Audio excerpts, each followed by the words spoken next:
Santo Deus. A graça e a paz do Cordeiro de Deus. Boa noite. Que bom que você veio. Repita comigo. Instituto de longa permanência para idosos.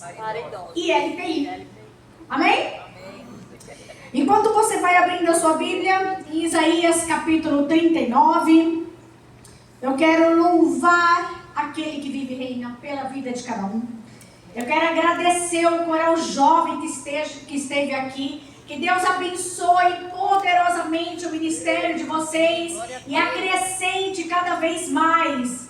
Cada vez mais. Amém? Quero agradecer o meu esposo, o Michel, que são lá da Caverna de Adulão. Quero agradecer a presbítera Gracimar e a equipe que vai comigo na ILPI. Deus abençoe a cada um e prospere o trabalho de vocês. Você poderia estar em qualquer outro lugar, mas o Espírito Santo te pegou pela mão e te trouxe para cá hoje. Amém? Amém? Isaías capítulo 39. Quem achou, diga glória a Deus. Glória a Deus. Aleluia. Vamos lá. E diz assim a palavra do Senhor. Nesse tempo, Merodach-Baladã, filho de Baladã, rei da Babilônia, enviou cartas e um presente a Ezequias, porque soube que estivera doente e já tinha convalescido. Ezequias se agradou disso e mostrou aos mensageiros a casa do seu tesouro, a prata, o ouro, as especiarias, os óleos finos, todo o seu arsenal, tudo quanto se achava nos seus tesouros. Nenhuma coisa houve, nem em sua casa, nem em todo o domínio, que Ezequias não lhes mostrasse. Então, Isaías, o profeta, veio ao rei Ezequias e lhe disse: o que foi que aqueles homens disseram e de onde vieram a ti? Respondeu Ezequias: de uma terra longínqua, vieram a mim da Babilônia. Perguntou ele: o que viram em tua casa? E respondeu Ezequias: viram tudo quanto há em minha casa. Coisa nenhuma há nos meus tesouros que eu não lhes mostrasse. Então, diz Ezequias: ouve a palavra do Senhor dos Exércitos. Eis que virão dias em que tudo quanto houver em tua casa, com que tesouraram os teus pais até os dias de hoje, será levado para a Babilônia. Não ficará coisa alguma, disse o Senhor, dos teus próprios filhos, que tu gerares, tomarão para que sejam eunucos no palácio do rei da Babilônia. Então diz Ezequias a Isaías: boa, é isso mesmo que você leu, boa é a palavra do Senhor que disseste, pois pensava, haverá paz e segurança em meus dias. Amém? Meu Deus. É um culto que fala de gerações. Então, o tema que nós colocamos nesse culto é honrando gerações. Porque se você não se preocupar com gerações, você não está preparado nem para viver nem para morrer. Porque não é nada sobre nós. É tudo sobre Ele. Eu quero, com a ajuda de Deus, montar um pano de fundo aqui para te inserir nessa história, para você entender o que o Senhor tem para nos falar. Ezequias era filho de um homem, de um rei chamado Acaz. Acaz era um homem maligno. Acaz queimou os seus filhos em sacrifício. Acaz era perverso. Só que Ezequias, ele vai na contramão do seu pai. O pai dele é ruim, mas Ezequias vai ser um bom homem. Ezequias vai ser um homem reto. Ezequias vai governar com retidão. Então a primeira coisa que eu quero te falar, todos nós sabemos que nós aprendemos vendo exemplos. Só que existem exceções. Ezequias não teve exemplo nenhum dentro de casa. Mas ainda assim ele vai na contramão do pai. Meu pai foi perverso, meu pai foi ruim, mas eu vou ser um homem bom. Então pare de usar desculpas. De não, eu vou ser assim mesmo, porque meu pai também era, minha mãe também era. O Senhor manda te falar nessa noite, chega de arrumar desculpa, porque não teve exemplos de berço. Deus pode te dar uma nova história, independente de quem foi teu pai e tua mãe. Meu Deus! Se a tua mãe foi narcisista, se o teu pai te abandonou, se a tua mãe acabou engravidando de você, mãe solteira, chega de desculpa. Porque aquilo que sai da agenda do homem, aquilo que o homem não planejou, estava na agenda do Altíssimo. Ô, glória! Você sabia que você foi planejado por Deus? Amém. Você sabia que você não foi obra do acaso, mas o Altíssimo te planejou? Amém. E o salmista vai dizer no Salmo 139 que antes de você nascer, ele já sabia dos seus dias como eles iam ser. Ele já sabia que no dia 20 de setembro de 2025 você ia estar aqui. Deus sabe todos os seus dias. Agora veja, Ezequias, ele vai começar a reinar com 25 anos. E ele reina por 29 anos. E logo que ele começa a reinar, ele faz uma grande reforma espiritual. Ele faz algo que a igreja brasileira está precisando hoje. Uma grande reforma espiritual. E ele vai reabrir o templo. Ele vai convocar levitas, ele vai convocar sacerdotes, ele vai restaurar o culto. A igreja brasileira precisa de restauração do culto. Amém. O culto é santo. O culto não é para nós. O culto não é para nós nos sentarmos. Eu não gostei desse louvor hoje. Que bom, não é para você. O louvor não é para você. Eu não gostei dessa palavra. Com certeza essa palavra falou com alguém. Está comigo, igreja? Amém. Amém? Glória a Deus. Ele vai fazer uma limpeza nos ídolos e nos altares. Você tem feito uma limpeza na tua casa? Eita Deus! Será que tem alguma coisa na tua casa que precisa ser jogada fora? Peça ajuda ao Espírito Santo e aquilo que Deus não quer que esteja dentro do seu lar, o Senhor vai te falar. Amém. Então Ezequias, ele vai fazer uma limpeza, ele vai tirar os altares, ele vai estabelecer turnos para os levitas, para os sacerdotes. Ele vai organizar as ofertas para que se mantenha o sustento do templo. E Deus prospera ele em tudo que ele faz. Porque quando você é reto, quando você é íntegro, quando você faz as coisas para o Senhor prospera aonde você colocar as suas mãos. E Ezequias está indo muito bem. Só que depois dessa reforma, vem um grande ataque. Você sabia que quando você começa a se posicionar, e a presbítera Gracimar falou aqui de posicionamento, quando você começa a se posicionar, vem ataque? Você sabia disso? Toda vez que você se posiciona na obra, Senhor, eu vou fazer o que o Senhor quer, vem ataque. Esteja preparado. E ele vai sofrer um grande ataque. E quando esse homem vai sofrer um grande ataque, quem vai vir para cima dele no 14º ano do seu reinado é a Síria. Sabe quem é a Síria? É aquele povo para quem o profeta Jonas pregou. Os ninivitas que arrancaram a pele das costas do peito de Amitai, o pai de Jonas. É esse povo que vai vir invadir Judá. E aí, Senaqueribe vai enviar um comandante dele, chamado Rabsaqué. E Rabsaqué, ele vai vir com cartas. Ele vai vir com afronta. Ele vai vir com intimidação. Você precisa entender que antes de Satanás te atacar, propriamente, ele vai te intimidar. Entenda que a intimidação vem antes do ataque propriamente dito. Eu oro para que você fique alerta às intimidações antes de sofrer um ataque.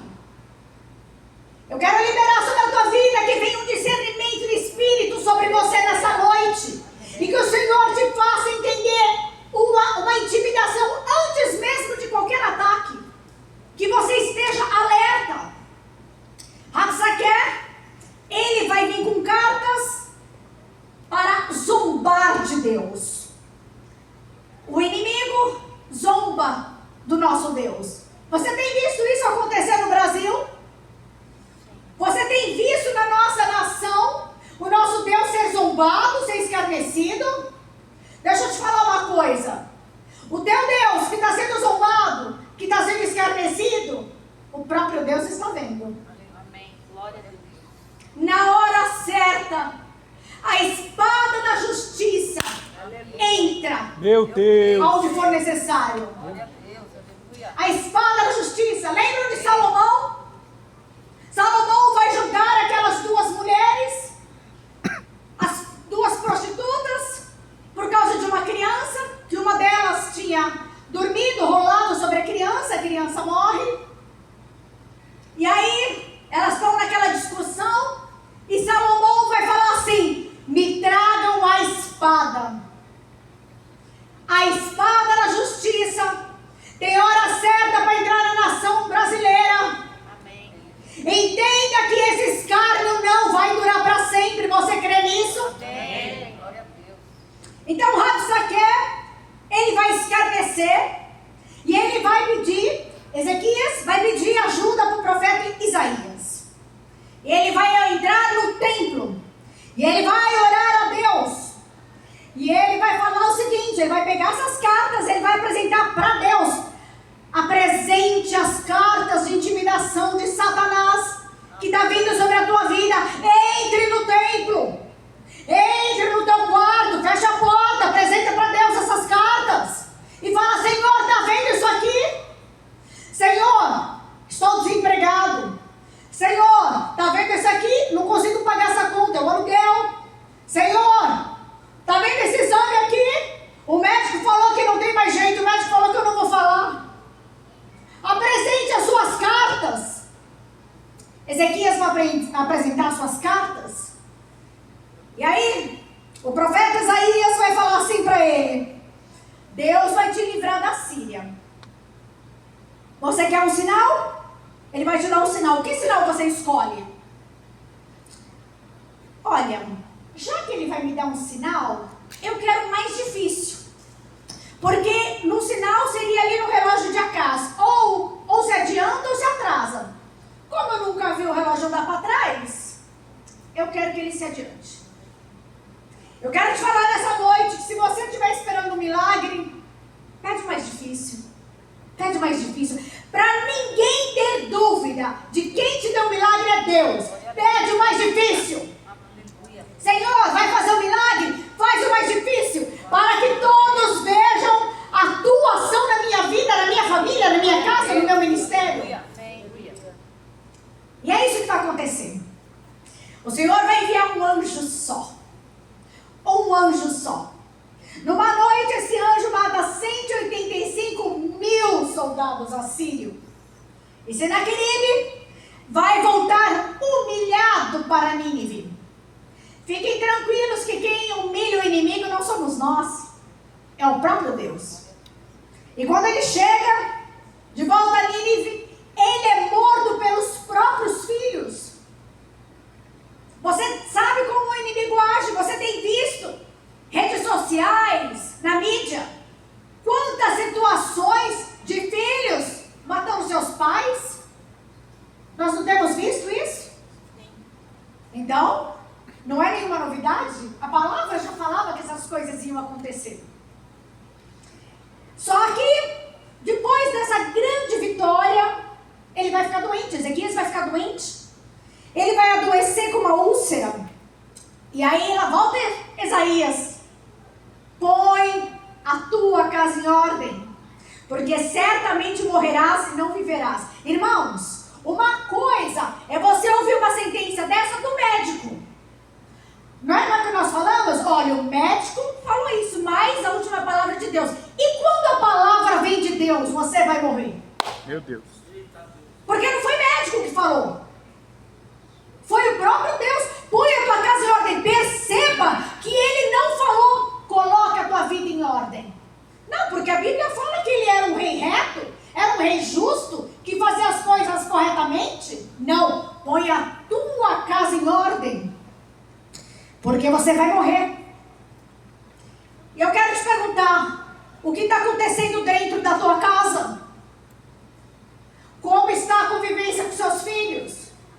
Como está a convivência com o teu cônjuge? Qual é a convivência com seus pais? O que está acontecendo dentro da tua casa? Será que a tua vida tem sido reta, íntegra, diante de Deus, mas a tua casa está uma bagunça? Como está a sua casa? E Ezequias e Isaías entrega a palavra e vai embora. Deixa eu te falar uma coisa. Quando Isaías vai embora, Deus fica. Quando o marido, a esposa vai embora, Deus fica. Meu Deus. Quando os filhos vão embora, os netos vão embora, Deus fica. Quando o pastor vai embora, quando a igreja fecha, apagam-se as luzes, Deus fica. Você sabia que Deus fica? Você sabia que aquelas pessoas que falaram, olha, conta comigo, eu nunca vou te deixar, o que você precisar de mim, você me manda uma mensagem no WhatsApp, mas a hora que você precisa realmente, na prática, não é bem assim. Amém. Deus fica. Aleluia. Deus fica. E olha só, ele vai se virar para a parede. Quando você pensa em parede, parede é algo que está limitado. Eu não posso passar para o terreno do lado porque eu tenho uma parede. Parede fala de limitação. Parede fala, eu posso ir até aqui. A partir daqui, Deus, não posso mais ir. A parede é uma limitação. E só resta a parede para ele. E para a parede, ele vai virar, vai chorar e vai clamar. Percebam uma coisa aqui. Não tem porta de misericórdia aberta. Eu explico. Quando tem porta de misericórdia aberta, quando você recebe uma palavra de juízo, vem o seguinte, olha, mas se você se arrepender, Deus pode mudar a sentença. Amém? Concorda? Mas assim como a história de Jonas, pregando em Nínive, dentro de tantos dias, Nínive será subvertida, não tinha porta de misericórdia. Só que Ezequias vai fazer a mesma coisa com os ninivitas. Ele vai clamar, ele vai chorar. E o que Deus faz? Para os ninivitas, Deus suspende o juízo. Para Ezequias, quando Isaías está saindo do quintal do palácio, ele fala, Isaías, volta lá. Volta lá porque eu já tenho a resposta. Prestem atenção. A intensidade do teu clamor vai fazer com que a resposta venha mais rápido. Meu Deus. Quanto mais você clama do teu interior, de todas as suas entranhas, mais rápido vem a resposta. Segundo ponto. Às vezes a resposta rápida não vem para você. Então você precisa estar com as suas antenas espirituais ligadas, porque a resposta pode vir na boca de outra pessoa. Meu Deus. Deus pode usar alguém para falar contigo. Você precisa aprender que os seus irmãos em Cristo podem ser usados como profetas sobre a tua vida. A resposta veio rápida, mas não veio para ele. A resposta veio para Isaías. Mas era para abençoar a vida de Ezequias. Isaías vai voltar lá. Eu vou acrescentar mais 15 anos sobre a tua vida. Eu vou acrescentar mais 15 anos. E Ezequias, ele tem muita facilidade para receber uma palavra de morte. Presta atenção. Mas não uma palavra de vida. Veja só. Por quê? Porque quando o profeta fala para ele, põe tua casa em ordem que você vai morrer, na hora ele acredita, sim ou não? Na hora ele acredita. Mas quando era para receber o milagre, que Deus ia enviar um anjo para livrar da Síria, ele pede sinal. Será que nós temos agido assim também? Veja, nós clamamos tanto por algo, clamamos, e quando aquilo acontece a gente não acredita? A gente clama, ai Senhor, salva, salva, salva meus filhos. Aí seus filhos começam a vir para a igreja, você fala, devem estar com algum problema. Que nós possamos ter entendimento. Entendimento. Milagres acontecem.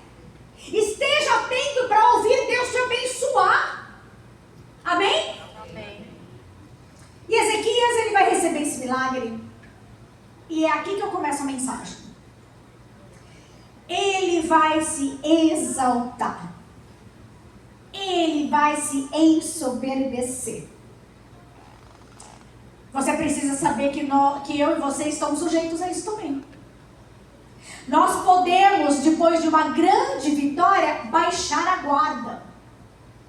Veja, ele recebeu um grande milagre, não é verdade? Sim. Só que quando ele recebe esse grande milagre, veja, milagre sobre a Síria, milagre da saúde. Estou com tudo e não estou prosa. Ele recebeu um grande milagre. E quando ele recebe esse grande milagre, ele baixa a guarda. De que maneira? Nós ficamos tão felizes quando uma bênção acontece na nossa vida, que a gente quer festejar com todo mundo. E aí nós voltamos para o texto que eu li. Capítulo 39. Vai chegar uma comitiva para ele, da Babilônia. Mas ele está tão feliz, que quando você está feliz, você quer botar todo mundo na tua mesa. Você quer comemorar com todo mundo. Você quer abraçar todo mundo. E assim faz ele. E a Babilônia vai chegar com uma comitiva. Vai chegar de mãos vazias? Não. A Babilônia vai chegar com presentes. Quais são os presentes que têm chegado da Babilônia nas suas mãos?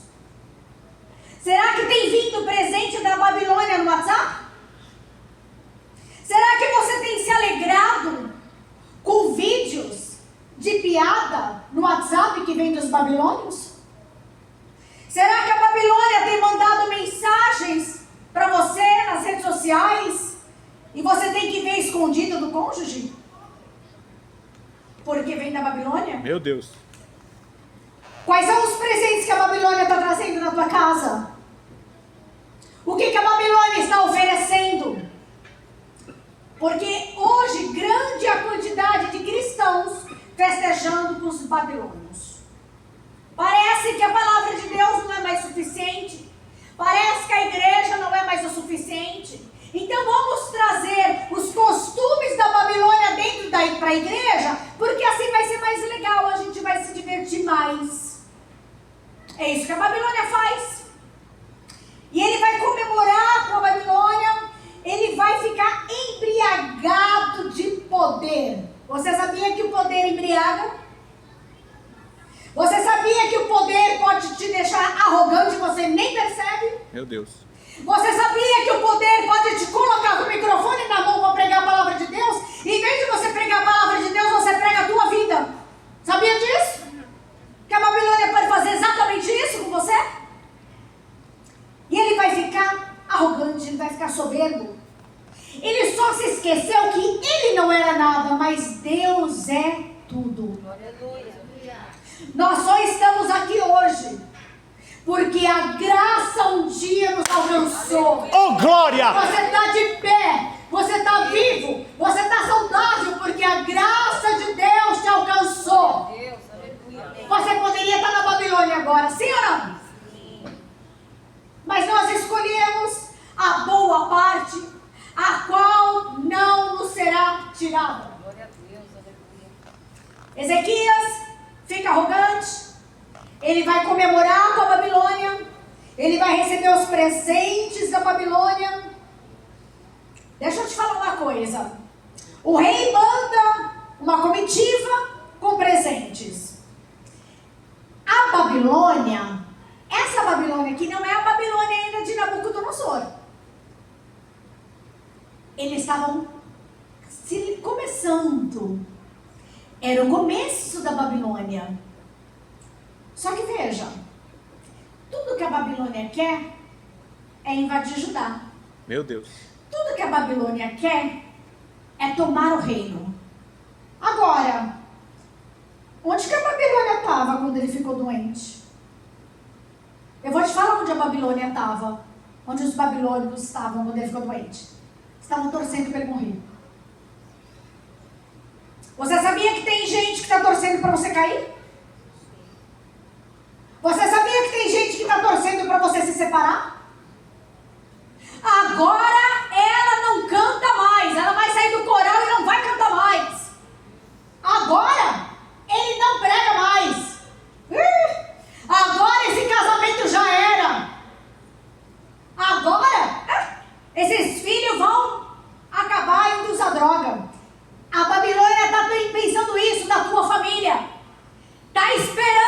você cair.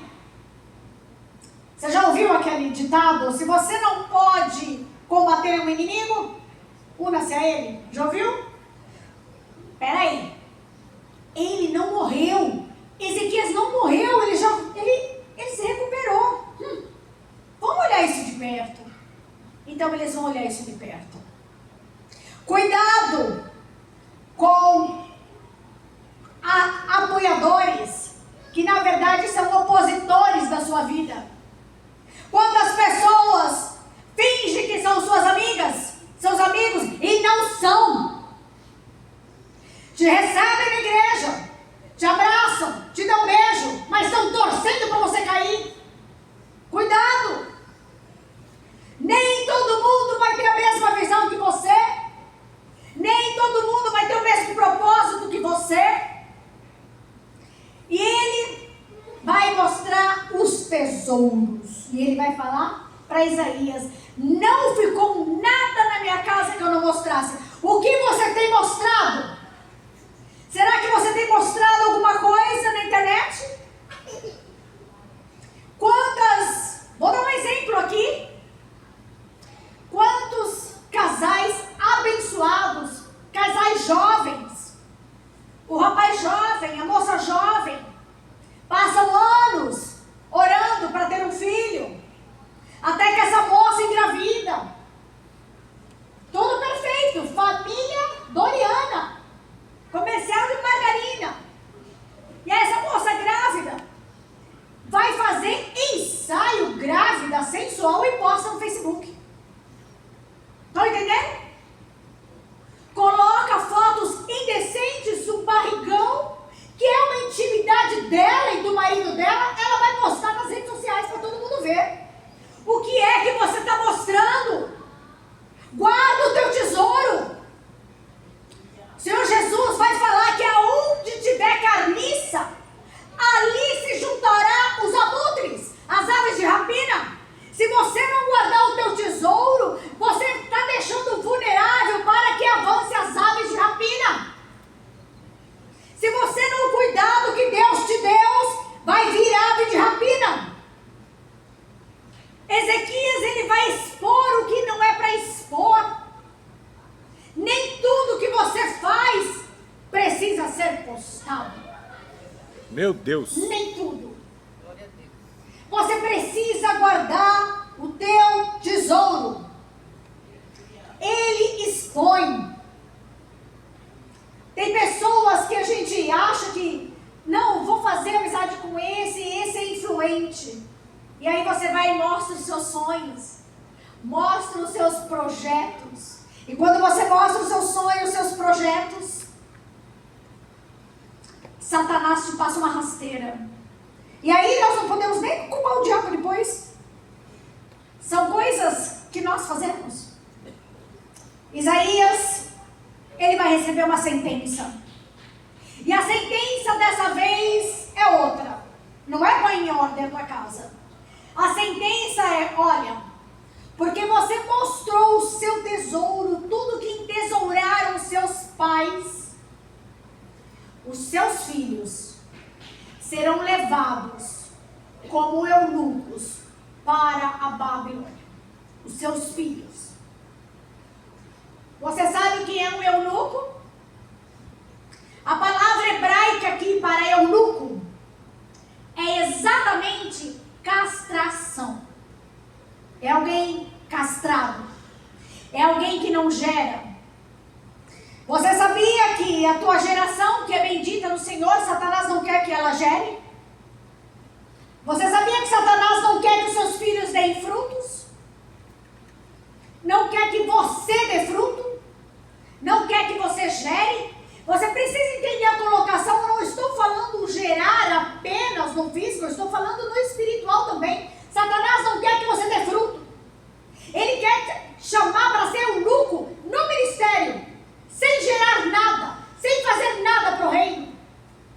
Deixa eu te falar, não há nada pior do que você chegar no final da tua vida com remorso. Eu poderia ter feito mais para Deus. Foi falado nessa noite que o nosso foco meu Pai para o reino que eu vos tenho preparado desde antes da fundação do mundo. Glória a Deus. Aleluia. Agora, que reino que você vai adentrar?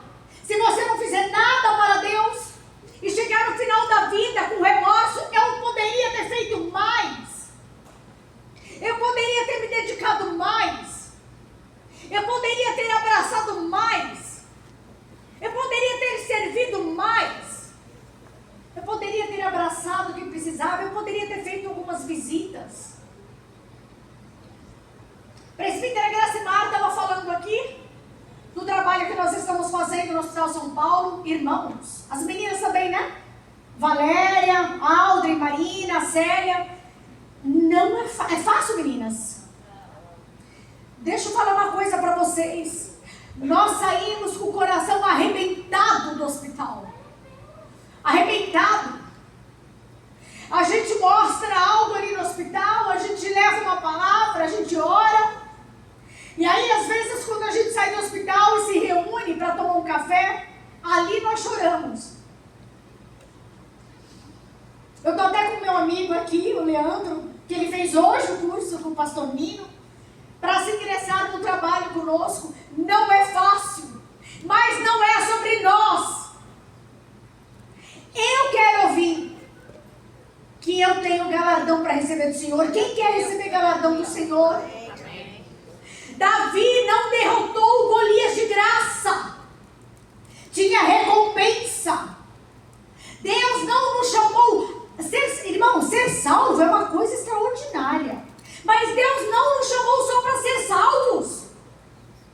Ele nos chamou, ide e dê frutos, a fim de que seu fruto permaneça, para que o nome do Senhor seja glorificado. Deus nos chamou para algo maior.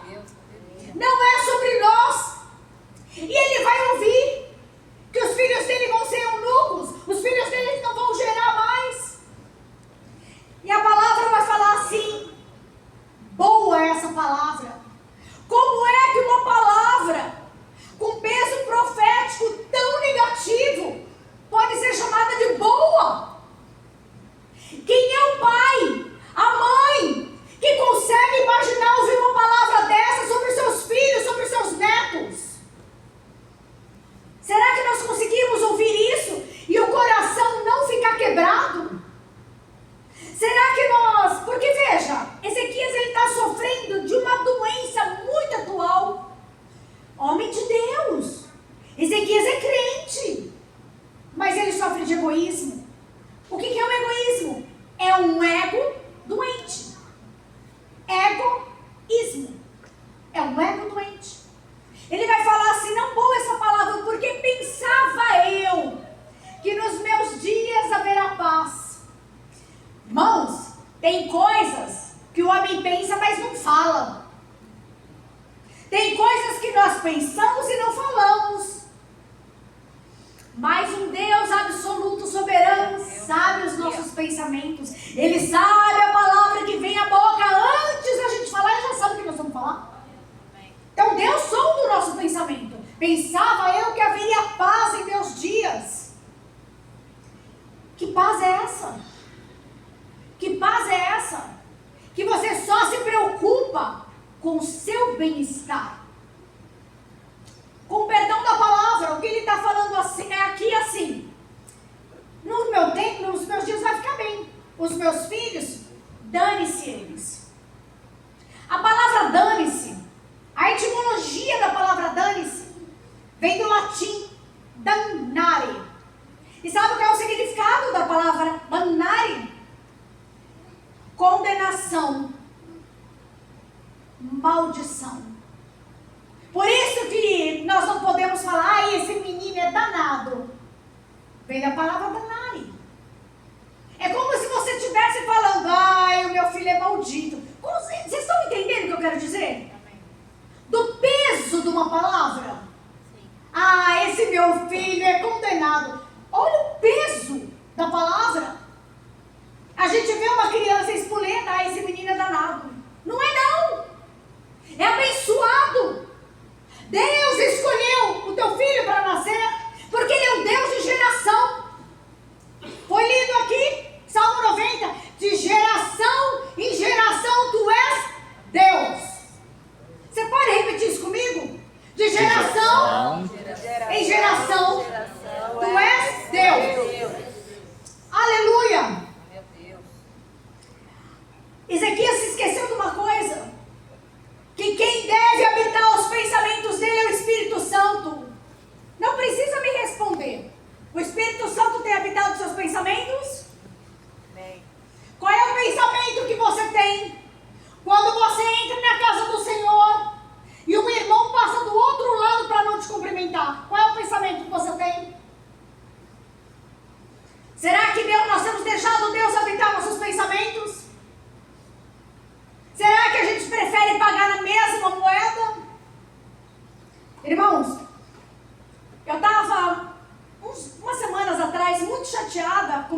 irmã em Cristo, muito chateada. E eu não queria orar por ela. E aí durante a oração, irmãos, eu contei isso para a presbítera Gracimar e contei para minha amiga Josi. É como se eu ouvisse o Espírito Santo pigarrear. Eu orando, aí eu senti o Espírito Santo fazendo assim. Tá bom, Senhor, abençoa fulano. Deus nos chamou para abençoar. Mesmo quando você não quiser. Mesmo quando você não concordar. Deixa eu te falar algo. Você não vai concordar com tudo dentro da casa do Senhor. Vamos por um exemplo bem raso. Vamos pensar num domingo de manhã. A igreja está uma bênção. A igreja está cheia. Vai ter um grupo que vai falar, está muito quente aqui.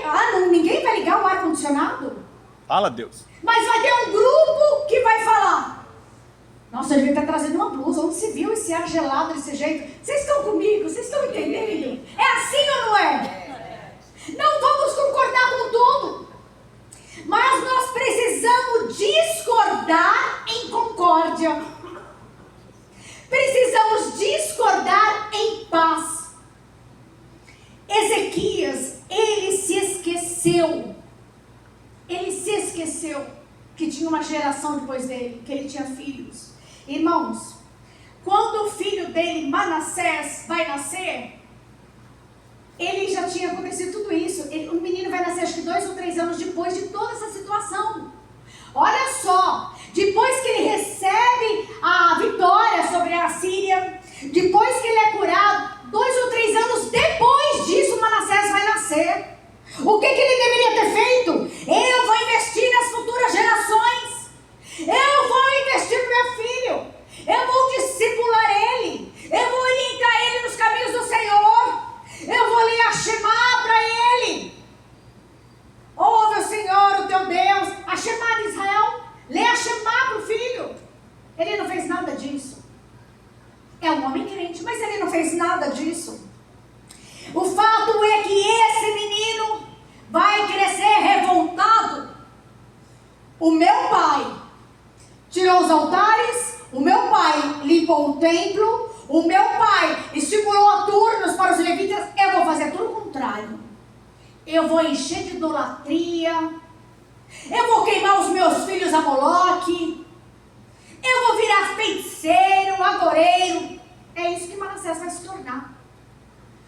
A impressão que a história te passa é de um garoto revoltado.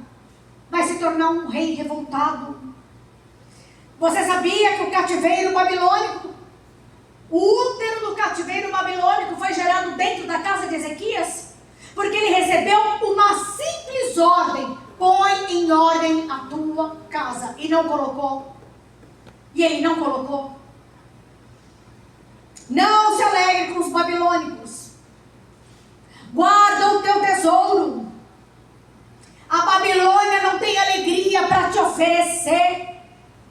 O Salmos 16 vai dizer o seguinte: somente na presença do Senhor há plenitude de alegria, e na sua destra delícias perpetuamente. Não tem alegria na Babilônia.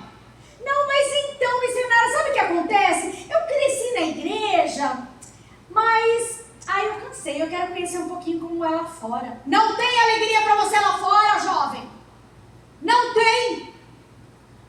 Eu vim lá de fora. Não tem alegria lá fora. É só na presença de Deus. Eu quero que você abra comigo. Nós estamos encaminhando para o final dessa mensagem. Eu quero que você abra comigo.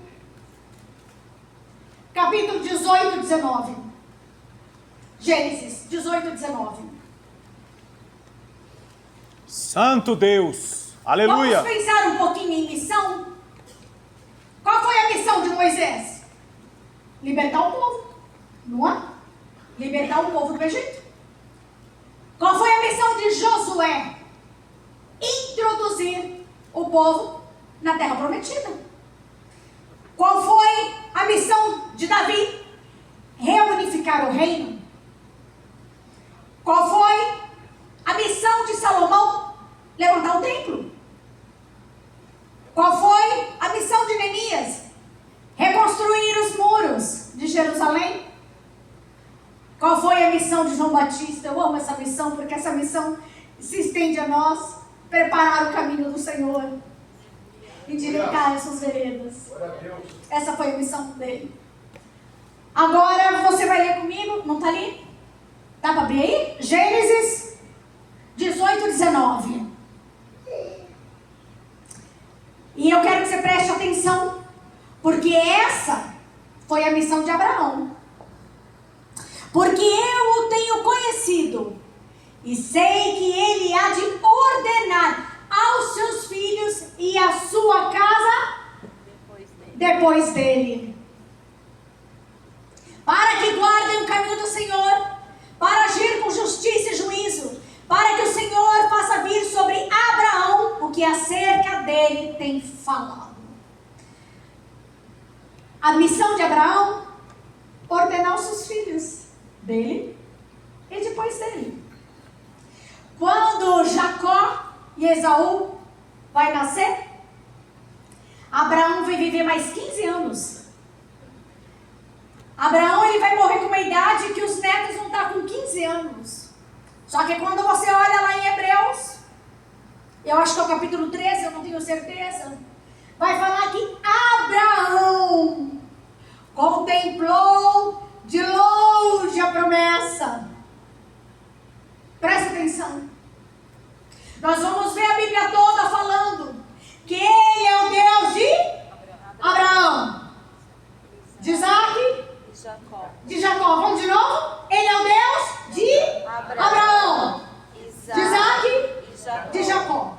Ou seja, ele é um Deus de gerações, mas ele vai contemplar de longe. Sabe o que é isso? É Deus falando para nós essa noite: Audrey, eu contemplei os seus filhos. Abraão contemplou os seus filhos, são meus filhos dele também. Mônica, eu contemplo a tua herança. Tá entendendo? Mônica, eu contemplei a tua herança de longe. É Abraão falando isso para nós. Abraão viu a gente na promessa. Oh, glória! Abraão viu a gente na promessa. Nós fomos inseridos na promessa. Deus não está preocupado só com a geração de Abraão, só com Abraão. Ele está contemplando, ele está preocupado com as futuras gerações. Nós temos uma missão muito séria. Por quê? Porque se nós não tomarmos conta dessa geração de hoje, o que vai acontecer lá na frente? Nós vivemos num país cristão. Muita gente no Brasil é cristão.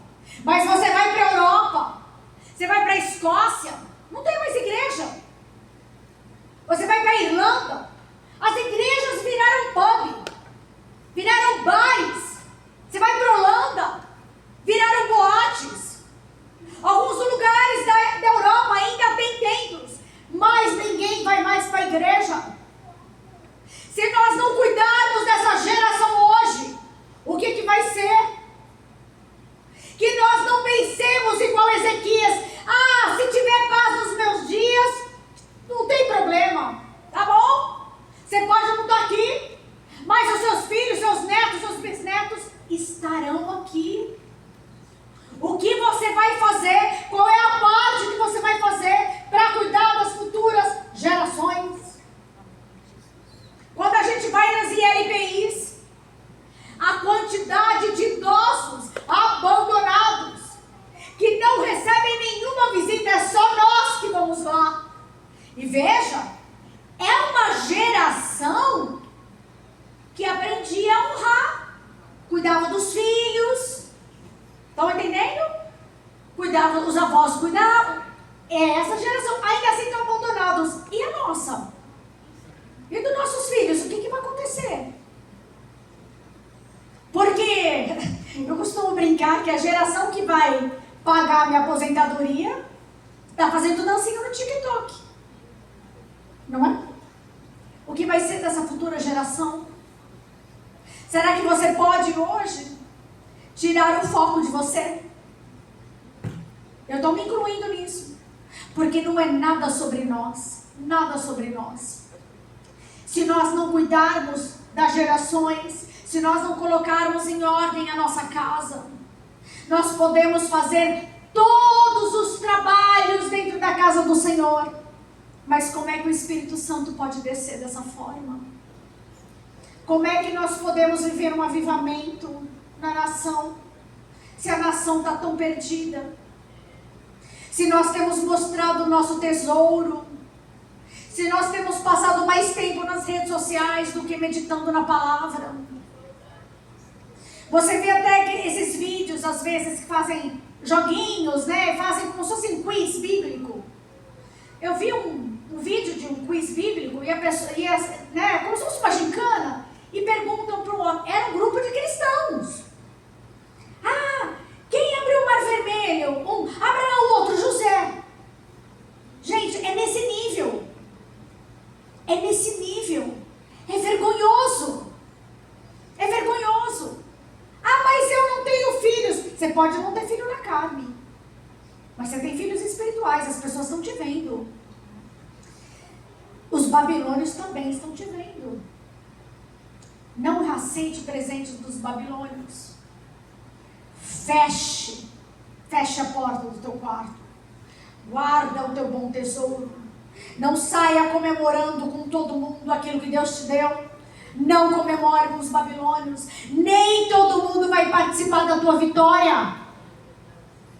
Provavelmente, muita gente vai chorar com você quando você estiver triste. Quando você passar por uma enfermidade, muita gente vai chorar por você. Mas quando a tua vitória vier, aqueles que choraram com você não vão gostar de ver a tua vitória. Vão falar, por que chegou a vitória dela antes da minha? Estão entendendo? Cerquem-se. Cerquem-se, se proteja. Proteja a tua vida, proteja a tua família, proteja gerações. Não faça nada sem consultar a palavra. Amém. Só a palavra fortalece, só a palavra edifica, só a palavra liberta, só a palavra encoraja, só a palavra transforma. Amém. Cuidado com os cultos onde Deus não é o centro. Parece óbvio falar isso, mas está sendo igreja onde o Senhor não é mais o centro. E eu vou deixar você embora hoje pensando o que você está fazendo para o Senhor. Nós vamos ter, começando 10 horas, nós vamos ter uma vigília hoje.